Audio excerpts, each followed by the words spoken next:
Hi, I'm Jacob, and in this quick tip today, I'm going to teach you how to restore your keyboard on the iPad to make it bigger. Sometimes you find it just like this, like you can see now, where it's a little bit smaller perhaps than you might like, more like an iPhone keyboard, and you're probably thinking, oh god, what do I do here? I'm going to show you. And if the video is helpful, then perhaps give it a like, that would really help me grow my YouTube channel a bit further, and you could even subscribe if you want to my channel, there's hundreds more iPad quick tips there. Okay, let's get on with it. This miniature keyboard is actually called the floating keyboard, and it's the same as a keypad on the iPhone, that same size. Now, the benefit of this is that you can actually move it around the screen so it's not covering the content, and of course you can type with just one hand. But you're probably watching this video because you want to get rid of it rather than use it. So there are two ways we can do this. The simplest way is to simply pinch and zoom with your fingers as if you were zooming into a photo.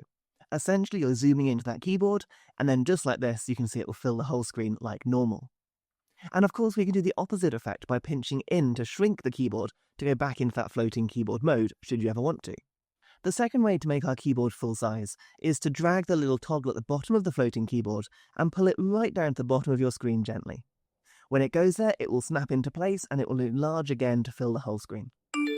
I'm just going to very quickly long press the keyboard icon in the bottom right hand corner here, and then go on to floating. That puts it back into the floating keyboard mode, and I can actually use swipe typing here, which makes it a bit quicker to type. Just like on the iPhone, you can drag your fingers between the letters, and look at this. And hey, if you want loads more iPad tips and tricks, please do jump onto my channel down below. You'll find loads more quick tips there. And if you want to, you could even give it a subscribe. That way you won't miss any in the future. I'll see you all next time.